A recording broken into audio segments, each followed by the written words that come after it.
Quality. Napaluto nga pala ako dito ng katamonggo dahil nga nag-request nga pala dito yung boyfriend ko. Nalutuin ko naman daw ay katamonggo. Dahil nga pinapili ko nga pala siya dyan kung ano nga yung masarap na merienda. At yung choices nga pala niyang piliin ay sopas or ito nga pala yung pinili niya dahil nga nagkikrave nga talaga siya dito. At sinalang ko na nga rin pala itong munggo. At syempre bago ko nga pala ito sinalang itong munggo, hinugasan ko nga muna ito. At nung nagpula yung brown na nga pala itong munggo yan, hinalo-halo ko nga lang din pala yan. At nung pwede na nga, ay ninahon ko na nga rin pala yan sa kahirapan. At nung pagkahon ko nga pala dyan sa kahirapan yung munggo, ito na nga rin pala guys, sinunod ko na nga rin pala ito isalang tong malagkit nga. At pagkatapos ko nga pala ito isalang nga tong malagkit, ito na nga guys, sinunaan ko na nga rin pala itong apoy.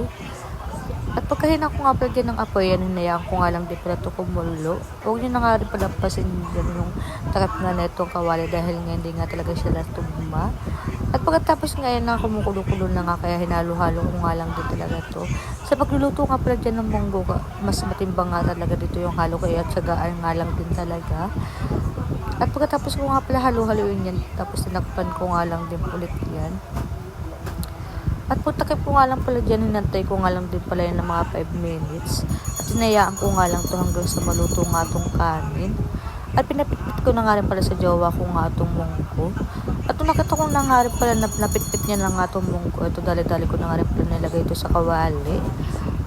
At parang nga sabay na nga rin talaga sila maluto ng bigas, pati nga itong munggo. At pagkatapos ko nga pala ito nilagay nga itong munggo dito sa may kawali, yan, hinalo-halo ko nga lang ulit pala yan. At parang mamix ko na nga din talaga ito. At pagkatapos ko nga pala ito halu-haluin nga ito, nilagay ko nga ang munggo nga dito sa may kanin. Ito na nga rin pala, sinunod ko na nga rin pala nilagay nga ito pangalawang gata.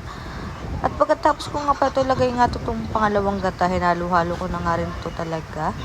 At pagkatapos ko nga pala ito halu-haluin, ayan na, hinayaan ko na nga rin pala ito hanggang sa maluto na nga rin talaga itong kanin, pati na nga rin pala itong munggo.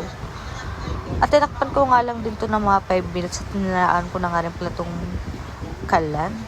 At pagkatapos ko nga pala yan, ayan na nga kinalabasan, kumukulo-kulo na, kaya sunod ko na nga rin talaga nilagay nga itong kakanggata. At sinamot ko pa nga itong kakanggata nga dito sa may plastic kasi konti nga lang din talaga itong nabili nga ng boyfriend ko, kaya ito nga sinamot ko na nga lang din talaga nga ito.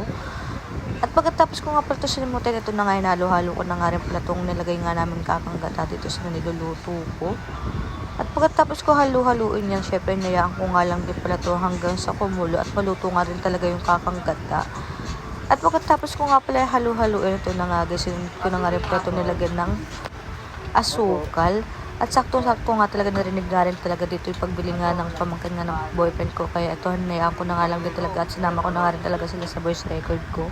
At naglagay na nga rin pala ako dyan ng asukal at sakto nga lagay nga lang pala na asukal nga dyan para nga hindi nga rin talaga masyadong matamis at hindi nga rin talaga masyadong nakakaumay. At hinalo-halo ko nga lang din pala ito ng hinalo-halo. At pagkatapos ko halu-haluin yan, syempre tinaktak ko nga lang din pala itong sandok at sinunod ko na nga rin pala maglagay nga dito ng gatas. At kalahating gatas nga lang din pala yung nilagay ko nga dyan. Parang akong mabitin man sa gatas, may ilalagay nga tayo dyan. At pagkatapos ko nga pala dyan maglagay nga na itong gatas, syempre hinalo-halo ko nga lang din pala ito. At tulad ka na sinabi ko sa inyo, lamang nga talaga dito yung halo, kaya ito tsaga-tsaga lang. At pag natikman nyo naman ito, solid nga talaga at masasarapan nga talaga kayo dyan. At pagkahalo-halo ko nga lang din pala yan, tinaktak ko nga lang ulit yan yung sandok at hinayaan ko nga lang din pala ito hanggang sa kumulo. At ito na nga pala guys, luto na!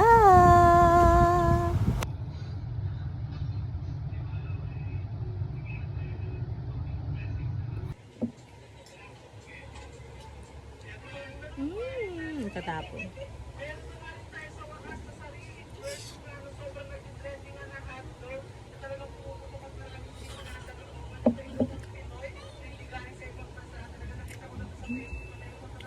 Yep.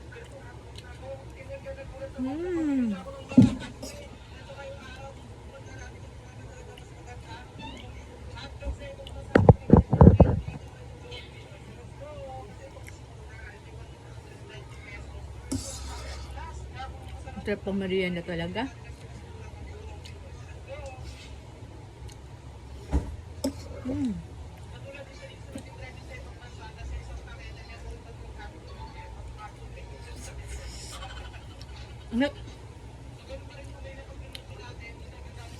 Nangyayin ko.